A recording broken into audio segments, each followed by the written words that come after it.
Cheers everybody, this is Eric, I'm back. I got a little machine shop at the house. Matter of fact, I have a little machine shop mini lathe. I'm going to do a review on it, tell you what I've done to it, the upgrades. It's a Chinese mini lathe, so we're going to go over that. That's coming up next. So I went out and purchased myself the little machine shop model 7350 high torque mini lathe. It's the deluxe model. One of the things about these Chinese mini lathes, when you get them, you have to go through them and clean them and square them and level them and all that good stuff. So first thing I did when I got it, I cleaned it from the tailstock to headstock, the ways, everything, took it apart to carriage. You don't necessarily have to do all that, but I did. One of the things that, if you look right in here, you will see that on your cross slide, that gib, if you will, it wasn't square with the ways, with the bed. It was at an angle, and so there wasn't a whole lot of contact on the bottom of the ways here. I actually shim that up. I don't know if you can see the shims in there, but I shimmed it up, and I want to say it was like 25 thousandths that I shimmed all the way across, front and back. And I squared and leveled the front first, then the back. And I tried to do it evenly, but it didn't work. I had to lock down the front. So that was one of the first things I did. And of course I locked down the carriage was the first, and the cross slide and compound, and everything's locked down and solid now. The DROs, that's the first complaint I have about this machine. When it works, but I've already had to replace one. And to Little Machine Shop's credit, I called them up, told them about the problem, they replaced it, no problem. It has a 1-year warranty. But my concern is down the road, 2 years, 3 years, how many of these things am I going to have to buy? So I'm actually kicking around the idea of going back to the dials with this. And so if I've already had one fail, I'm going to have another fail. I just know it, and it's going to fail after my year warranty, and it's going to cost me money. The reason I went with this particular lathe, or went with the Little Machine Shop lathe, is main thing is the brushless motor and the warranty on your quick change tool post. There's actually a nut that comes with this, and that nut, if I take this off here, I have a washer on here too, I added. So this is how you're going to tighten and loosen and adjust your tool post. There's slop in this, and there's not a whole lot that registers on the threads. So I said, you know, I went ahead and went to the original, and I could have actually made this, but I was lazy because I feel stupid that I didn't make it. I could have easily made it out of some stainless or carbon. Probably carbon's probably be the better option so it don't gall, but that was one of my concerns. And then this silly little, your lock for your quick change tool posts, sharp edges and that kind of stuff. So I just cut this down, just easy, quick, painless. Cut it down, put it together. So that's one of the little things I made. I did get the carriage lock when I ordered it, and that does help a lot as far as stability when you're doing facing cuts. The hardest thing with the mini lathe that I've noticed is the parting off with stainless steel or carbon steel. You gotta take your time. Slower speed, spindle speed, and you got to take your time and make sure your tool is good and sharp. Especially stainless. I actually will stop a few times and sharpen my tool with stainless steel. One of the other things, let's see, I locked it down, adjusted, squared off. One of the things that I made is Steve Jordan has a video. If you go to his channel, he instead of using the screws, I built these. I got 2 of them, one here, one in the front. All you really need is 2. I think there's 6 total. You don't need 6 screws, but I can do this all from up front. I don't have to pull my table out and go behind it and unscrew it. It's a pain in the butt, really, but this is a whole lot easier. And but I built that, and simple to make. Chuck, got my live center, dead center. I do have some high-speed steel tooling, but I prefer the carbide inserts. But all in all, I'm pleased with the lathe. If you purchase a mini lathe, you do want to go over it.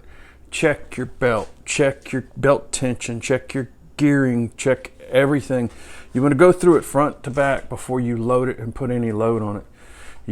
One of the things that I did find, the belt tension was loose, and if I would have loaded it, I would have shredded the belt. I would have done some damage to the belt, but it needed to be tight. But all in all, this is a really fun lathe. I've really enjoyed it, and I'm glad I purchased the brushless. The power, and I took off the cover. That was more of a pain than anything. The torque here at this speed is the same as the speed high speed, which is really cool, and it's super quiet. Got my oil slinging.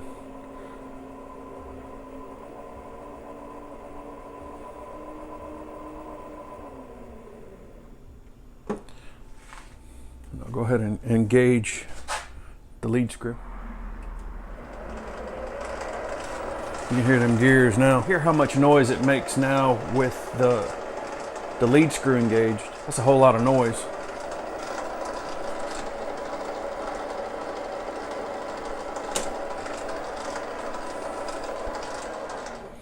The one thing that would have been nice is to have the power cross feed.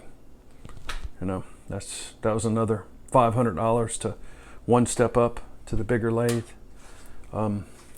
This one is a 7x16. I believe it's 8x20 is the next step up, I believe. But this is a half a horsepower, and the next step up is a 1 horsepower.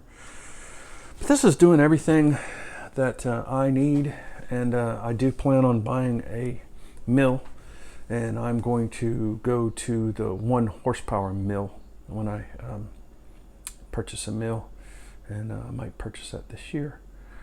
But this has been a lot of fun. Would I recommend buying a mini lathe? Absolutely. I've had more fun with this thing.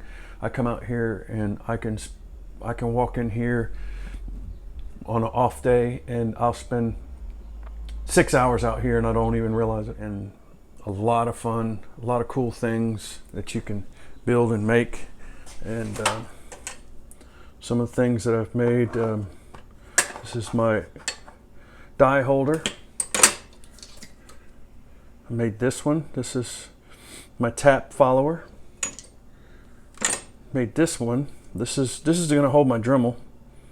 And so I got aluminum and then carbon steel, and then you can see how I got my holes off. Yeah, still learning. Got a little off here, and that was all rookie stuff. So slowly gathering up tools and materials and stuff like that, and of course you always have to have your safety glasses and all that good stuff. I did make this machinist hammer. So I got brass head, stainless steel handle, and that's a Delrin acetal. And so if you're gonna buy one, there's a lot of options out there, and there's people out there that have purchased the lowest end Chinese mini lathes and built them up and made them pretty incredible. There's a lot of folks out there that have done that, and it's taken them some time, but It's a great little hobby. I'm glad I'm getting into it, and it's just more money that I'm going to spend along with my beer brewing and then now this. But it keeps me out of trouble, and I am enjoying it. One other thing. Oh yeah, I did. Has the stupid Allen head screws in here. Well, that sucks when you want to change gears. So now make it so much easier. So those are the little things that you can do, and you get here and you start playing with it, and you're like, oh, I can do this, do this, do this, do this, and that. Heck, I've made more tools for this, for using a lathe than anything. I've made a bunch of stainless steel rings. You see, I got the arbors for the rings, and they're easy to make, easy to make. And polishing them up, and when you polish them, just make sure you cover your ways. You don't want that grit getting on your ways. One thing I do have on here, you can see that scratch. It came like that. That was kind of, I don't know if that's, yeah, see that right there. Came like that. That was kind of one of the things that kind of aggravated me. And I found a guy online that was, these are 3D printed wipers. I can't remember the website I found it, but I looked up Chinese mini lathe wipers, and I found one for this model and ordered them. But I am going to make a better carriage lock than this Mickey Mouse thing right here. This is, it just catches swarf. It's a pain. I'm going to make one that's better than this. This is Mickey Mouse. I'm going to put it on the other side because it just catches. This is just a swarf basket, and that's terrible. Everybody complains about the cross feed having the slack. Well, I mitigated that by, I have no slack now. There's a relief that's cut in here that it's almost like there's no bearing, no. It's just a shoulder that's on the lead screw, and there was actually slack in that. So what I did is I actually machine this aluminum block down to where it was tight, and that was where all my slack was. And I took it all up from my lead screw nut and here, and I have zero backlash on the cross feed, which is great. And then the gibs, these are simple to tighten down. You just don't want to over tighten them. Like I said, there's a lot of people out there that have these and that have done a whole lot of amazing upgrades to them, and I got mine. I haven't seen any on the 7350, any reviews or rundown of them.